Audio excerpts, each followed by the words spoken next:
So we're talking about sexual trauma today and how to heal it. Hey, you're listening to Foreplay Radio for Couples and Sex Therapy, and I'm Laurie Watson, your sex therapist. And I'm George Fowler, your marriage therapist. We want to take a wide lens on sexuality and talking with you about what we've learned as experts in the field on how you bring your body, your mind, and your brain to the sexual experience. We want to expand people's perspective of just talking about sex, that it's not something to be avoided, it's actually something to embrace and to lean into with an openness to be changed by what you hear. So last week we talked about a traumatized first responder, and this week we're going to talk about childhood trauma. Certainly a lot of work as a sex therapist, and I'm sure as any kind of therapist, we're dealing with trauma from childhood, and particularly sexual trauma is so damaging because it opens a child to sexual experiences that they are not ready to have, and they don't have any place to put that in their brain. And it's often a betrayal of trust. Most often, sexual trauma is a person that is known to the child. I know parents out there are terrified of this, and rightfully so. But the biggest thing is almost, watch your relatives. Right. More than worrying about the stranger. Well, it's so disorganizing for a child when the person responsible for their safety is also the source of the threat. Mm-hmm. Right? It causes a splitting that happens in a kid's mind that says, like, what do I need this person, but they're not safe for me? I mean, it's such a destructive, early informative thing to do to a child's developing brain. Yeah, exactly. So I'm thinking of a woman who was molested actually by her older brother, and he was about 6 years older than she was. And I mean, it was a crazy story, but I think he started molesting her when she was probably about 7, and that would have made him, I think, 13. So that's old enough to know and old enough to be sort of the age of reason. And it started, he would just come into her bedroom and they slept together. And this is kind of what is problematic in systems where this happens, is there's not enough oversight. Parents are seeing the obvious and they're not doing anything about it. And in her case, I think her mom came into the bedroom and her underwear was off. Her big brother was in her bed. And the mom sort of scolded her, put your underwear on. What are you doing? Doesn't tell the brother to leave the bedroom, but tells the little girl to put her underwear back on. And I trust, just to not pathologize the parents, I mean, they're doing the best they can with the tools they were given, right? A lot of us don't know how to express our feelings. We avoid, we put it on other people, right? So, yeah, but there's a whole comedy of errors that have to happen for these system failures, basically. Exactly, yep. Yeah, I mean, the mother, I'm sure, doesn't want to even begin to think that her son would be hurting her daughter. Right. Doesn't know, maybe, a 7-year-old was sleeping without underwear, doesn't know what's happening and is anxious and doesn't explore it and then doesn't set good boundaries. But this went on forever, and they were unsupervised for hours at a time. And then he regularly molested her. And eventually... I just want to jump in with that. I'm trying to hold both truths as a therapist, that I trust parents are doing the best they can, but they also have to accept responsibility for totally failing their kids. Yep. Right? So in this situation you're getting, I'm like, it must have been horrible for mom to kind of have an intuition but be afraid to act on it given the systemic dilemma that she found herself in. But I also don't want listeners to think that that is giving permission for a failure to do your job as a parent, which is to protect your child. Exactly. Right. Even when, and I think about it too systemically. How in the world does a brother molest a sister? Right? I mean, that just doesn't happen out of the blue. There's been failures for him as well. And I think eventually, as the story came forward, an uncle had molested him.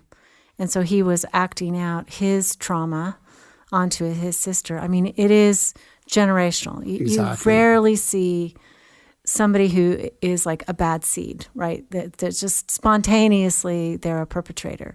I mean, they have often been victimized too. That doesn't excuse it. Yep. And it doesn't mean that we don't have to have consequences for even that child and help them, but they need to be healed too. And this whole system was whacked out because of it. And of course, by the time she gets to me, she is a grown woman and is shut down sexually, finds herself unable to respond to her partner. And one of the things that is unfortunate is that her pattern of arousal has included her brother. Mm-hmm. So when she gets aroused, she has memories of her brother. And so it's not that she can't get aroused, it's that she doesn't want the association to her brother. So she shuts that down, won't let herself respond to her husband because then that memory is going to be triggered, that trauma is triggered. And I mean, this is kind of the perverse thing about childhood molestation, right, is sometimes it feels good. And we know it's wrong, and it is wrong, but the body responds to touch, regardless sometimes of who's touching. Touch, attention, affirmation, kindness. I mean, there's a lot of things that the body is getting in those moments. Yeah, and this little girl idolized her older brother, right? Wanted his attention, and he sort of teases her and disdains her at the dinner table, but then is kind and loving and touching in the bed. Yep. And talk about confusion and awfulness. So then sexually with her husband, what does she do with this? She just decides, I'm not going to be responsive. I think she had struggled with orgasm and struggled in many ways, just primarily struggled in getting aroused. So eventually I saw her for some period of time, and of course that included holidays where she was having to go to Christmas dinner, Thanksgiving, where her brother is present and bring her own children there, and her family doesn't understand why she won't let her children be in the same room with her brother, and they're trying to struggle to have an adult relationship. You know, what do you do about that? And so in essence, the trauma keeps getting re-triggered. Yep. Because this is not a person that she can get away from. And her parents never knew. So part of our work was working through breaking the secret. I think with sexual trauma, with any kind of trauma, people have to tell about it. And with sexual trauma, and there's a trusted person involved, you know, you have to break it to the rest of your family that this trusted person hurt me, which is going to be so painful for the rest of the family. And it was so difficult for her to break her mother's heart to say, well, you know, your son did this. And it was just so painful. But it had to be done in order for her to stop being the cold, distant sister, right? I mean, all her family could see at this stage was she wasn't very nice to her brother. And so she kept being the bad one. Mm-hmm.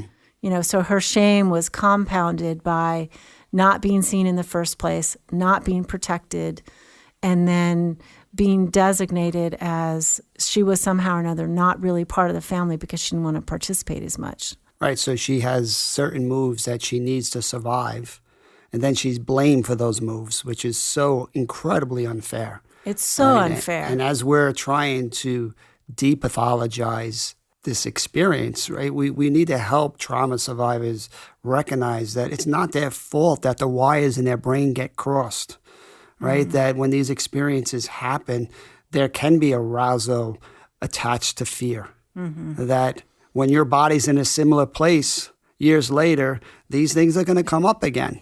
And if your strategy is to avoid it because that means you're a bad girl and you feel the pain and the fear, then you're going to have to cut that off. Mm-hmm. And when you don't recognize it and trying to cut that off, you're losing your life energy in doing that. Exactly. And then it's set up to really start to impact.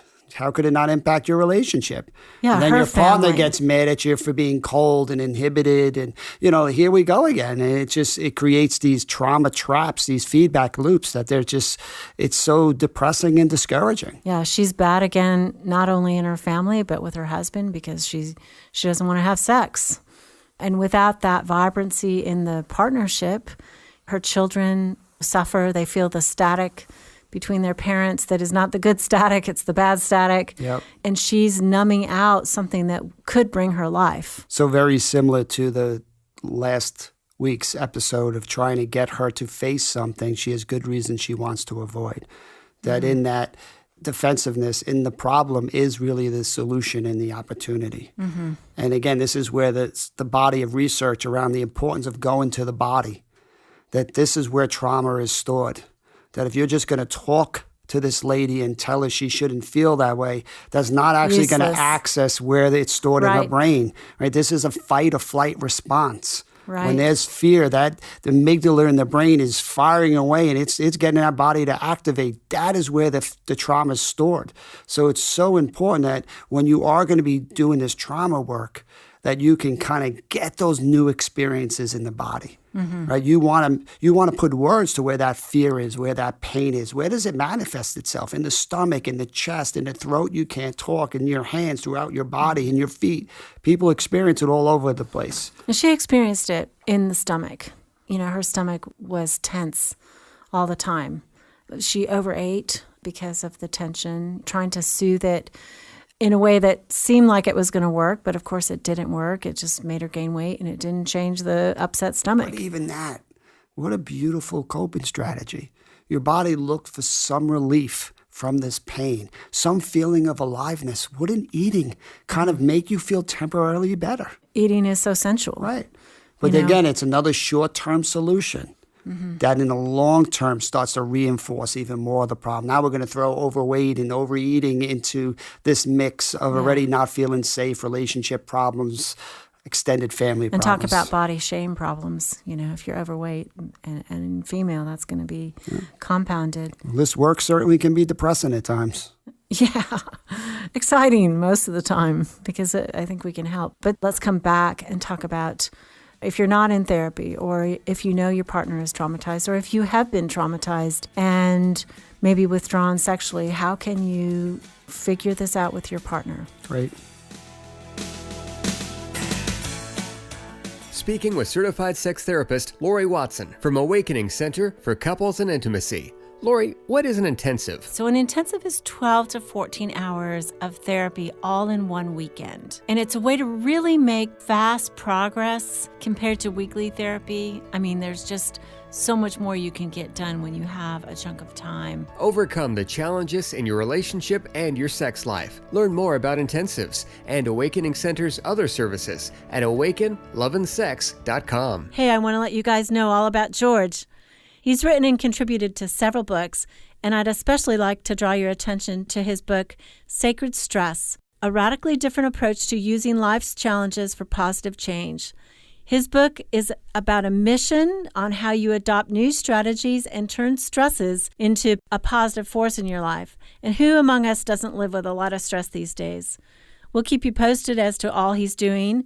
But George and other EFT therapists all around the country and the world hold couples retreats called Hold Me Tight, which is developed by Sue Johnson, and it helps secure your own relationship. If you'd like therapy with George, find him at georgefowler.com.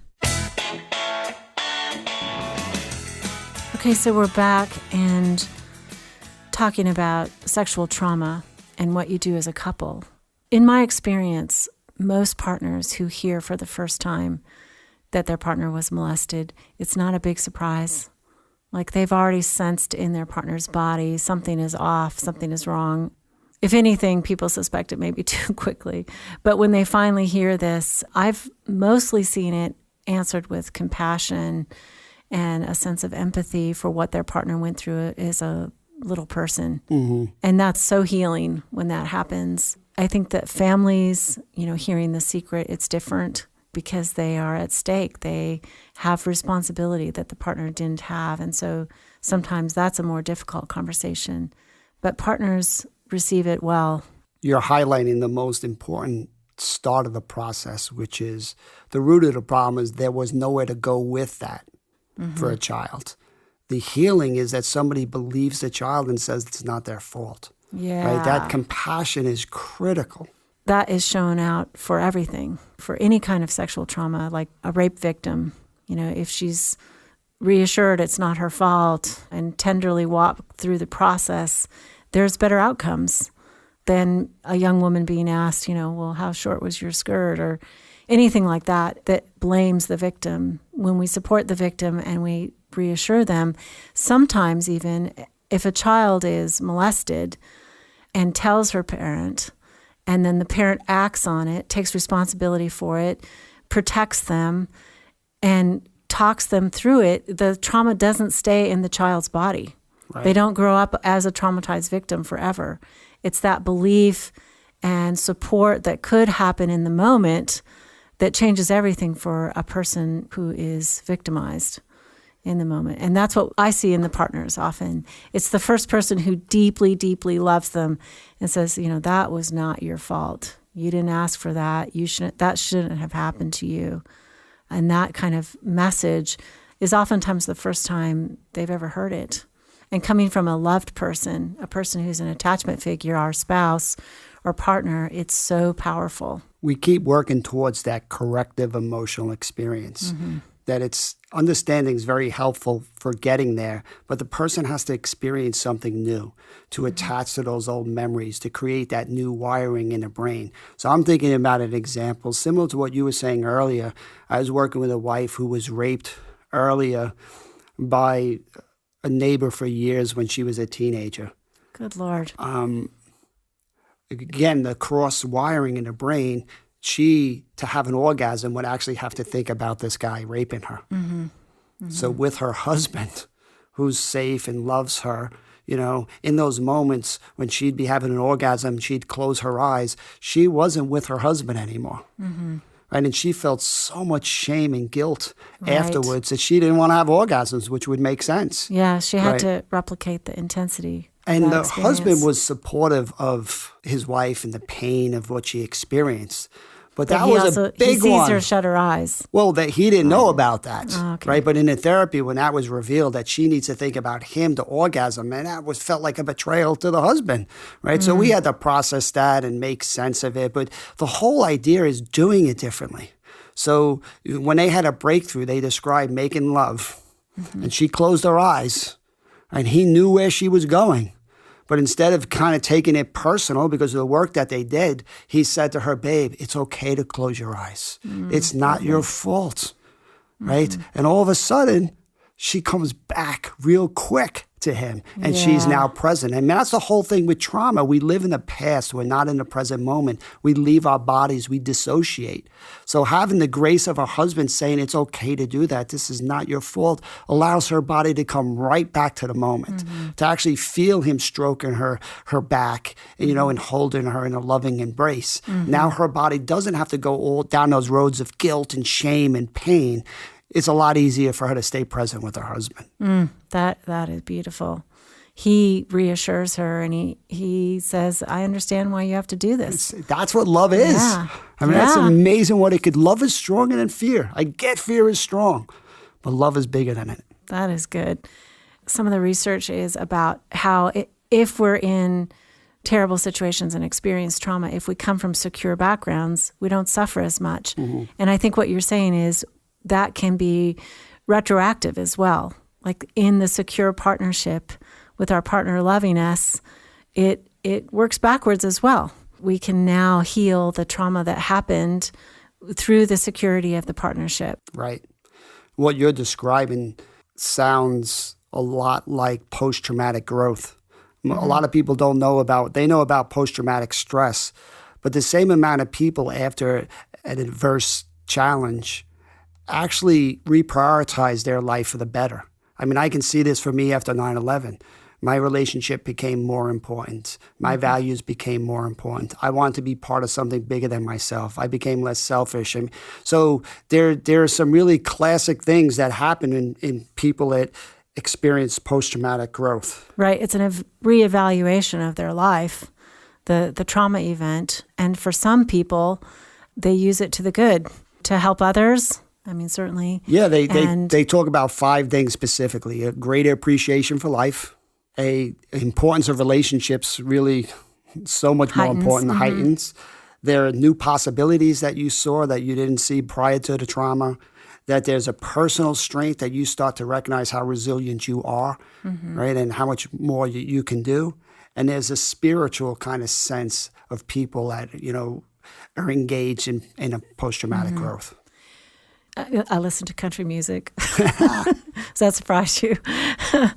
And there's this song, Tim McGraw, he sings, like, what would you do if you get the diagnosis? You'd go off, you'd ride the bull, you'd parachute. It's essentially confronting the most awful thing and moving through it. You grab life further. you grab hold of life. And I think that's what you're talking about. And I think this is the possibility that we want for our listeners, for ourselves. It's like there is a possibility after trauma that is greater if we can move through it with the help of a partner, with the help of a loved one. I mean, often as a therapist, we're that first person who hears, but our partner can be that as well, that moves people beyond the crippled, anxious, uptight part and moves them into this wonderful place where life is more precious, and they take more risks. They're more vulnerable. Exactly. Sex is better. And we don't want to limit it just to the partner or the therapist, right? A lot of times the person who needs the most forgiveness is the trauma victim themselves, right? Because they learn to internalize some negative messages. That anytime this trauma gets triggered in them, they get mad at themselves and play those same tapes that people have said, I don't believe you, I can't believe you're saying this again, what's wrong with you, you're a loser, you're ugly, all of these tapes. Right, so much of the work, too, is trying to find compassion for yourself. Kind of a merciful stance toward the self that says, I was a child. Yes, my body responded because that's what bodies do. Or, no, I didn't tell my parents because, I thought they would break up. Or I didn't tell my mom that stepdaddy was doing this because she was economically dependent. It's that mercy in terms of seeing the child part of themselves and the binds that the child lives in versus the adult looking back and saying, well, why just didn't you say something? It's really being and looking at the child again. And that mercy is very healing to the self. I often use the word grace, very similar to mercy. And how, if you just imagine that lady you're working with, as she gets triggered, she just shakes her head in contempt saying, I can't believe I let this come up. I thought I had this all figured out and I can't believe what a loser I am, right? Even that literally shaking her head, you can see where that's stored. How helpful would it be if you were able to say, notice what you're doing for good reasons. This is what you just learned. But it's not your fault. So instead of shaking your head no, what would it be like to shake your head yes and to tell yourself, it's okay. This is what happens to trauma brains. They get triggered. It doesn't know time. It comes up again. Absolutely. You're not wrong and you're not bad because it came up again. It's okay. Can you say that to yourself? It's okay and shake your head yes. Think of how that starts to retrain the body instead of just the words. The self-compassion. The self-compassion. Yeah, that's beautiful. I think so much of what we're trying to keep highlighting over and over, that this is not survival of the fittest. It's not survival of the strongest. It's survival of the most nurtured. Right? We are made to be in relationship, to be part of something bigger than ourselves. Right? We're heading in that direction. And so often what trauma does is it isolates us. Separates us. It separates us. So, and the healing of the separation, the need of the trauma, the separate isolation is the reconnection, right? exactly. The nurture that we need, and both to give to ourselves and to receive, and to let ourselves receive from our partners, from our friends, from the people who love us. Right, and for a lot of people, they're inviting God into that space too. Absolutely. Right? That the more that we can have love surround us in places where we're feeling dark and broken, the better, richer our lives are going to be. As I do the research on breast cancer, they show that patients who have a relationship with God, who believe in God, they fare better. They have less pain. They have less trauma. I mean, that sense of attachment essentially is how people view spirituality. You know, it's healing. Right, and what's so tragic with so many of these trauma survivors is they're isolated and cut off not only from their partners, from God, but from themselves. That's not a great space to spend a lot of time in. And if we're cut off from ourselves, we're cut off from our bodies. And of course, with sexual trauma, that includes being cut off from the joyful sexual experience where our body provides pleasure, connection with our partner. One of the most primary healing pathways is cut off from us. And again, the research shows actually sexual satisfaction helps healing of PTSD, and that includes childhood PTSD. Well, that's the good news, that there is healing in trauma for those brave enough to head towards the trauma and the vulnerability. And next time, we're going to go a little bit deeper and head into the shame. Okay. Thanks for listening to Foreplay Radio. Hi, Foreplay fam. The biggest support you can give us is sharing our podcast with a friend. You can find us also on socials, Twitter, Facebook, and Instagram, and we'd love your questions and feedback and really do use these to guide our show. We'd also love it if you'd rate and review us. If you're interested in learning more about us and our mission, look us up on our hot new website, foreplayradiosextherapy.com. Call in your questions to the Foreplay question voicemail. Dial 833-MY-4PLAY. That's 833-4-PLAY. And we'll use the questions for our mailbag episodes. All content is for entertainment purposes only and should not be considered as a substitute for therapy by a licensed clinician or as medical advice from a doctor.